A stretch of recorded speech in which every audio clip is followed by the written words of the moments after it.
5 আগস্টের পরে আমরা এখন নির্বাচনের একটা টেন্টেটিভ আমরা টাইম পেয়েছি ফেব্রুয়ারির ফার্স্ট হাফ। সকল মানে জাতির আমার মনে হয় না এমন কেউ আছে যে নির্বাচনমুখী নয়, যে আপনার প্রশ্নই বোঝা গেল যে আমরা সকলেই নির্বাচনমুখী।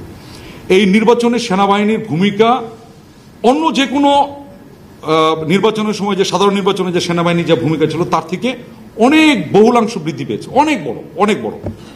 কিভাবে বলি, ওই সময় তো পুলিশ ওয়াজ ফাংশনাল, ওই সময় র্যাব ওয়াজ ফাংশনাল, ওই সময় সিভিল অ্যাডমিনিস্ট্রেশন ওয়াজ ফাংশনাল, ওই সময় অনেক কিছু এখনকার তুলনায় মোর ফাংশনাল ছিল।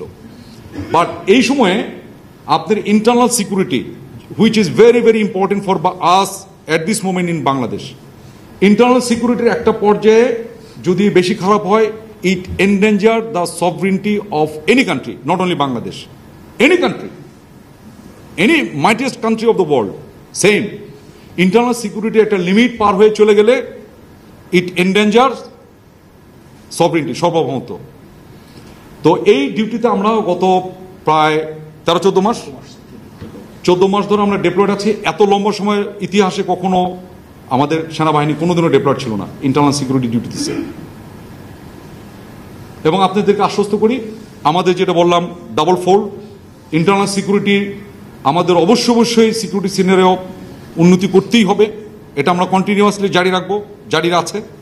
এবং সামনে যেটা আছে ইলেকশনের আগে অবশ্যই ইলেকশন কমিশনের রিকোয়েস্টই হবে আমাদের ডিপ্লয়মেন্ট এখন যা আছে তার থেকে বহুলাংশে বৃদ্ধি পাবে, মেবি 3 times 4 times।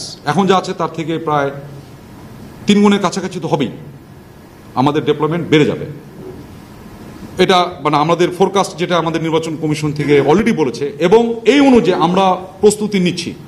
প্রস্তুতিগুলোর ভিতরে আমাদের ট্রেনিং, আমাদের অ্যাডমিনিস্ট্রেশন, আমাদের প্রমোশন, আমাদের পোস্টিং, যাবতীয় যা আছে এইটা নিয়ে আমরা এইটাকে ফোকাস করে সাজিয়ে নিচ্ছি। উদাহরণ দিই, আমাদের প্রত্যেক বছরে ফেব্রুয়ারি ফার্স্ট উইকে সবগুলো কোর্স চালু হয়, ট্রেনিং কোর্সগুলো, আর জানুয়ারি লাস্ট উইকে আমরা কেটে রিশিডিউল করে নিচ্ছি আগামী বছরকে অ্যাডজাস্ট করে নিয়ে।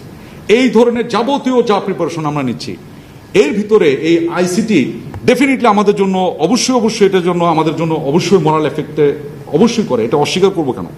অস্বীকার করলে তো বলবেন যে এটা অস্বীকার আপনি করতে হয় বিদায় করছেন না, আমাদের অবশ্যই মোরাল এফেক্ট করছে।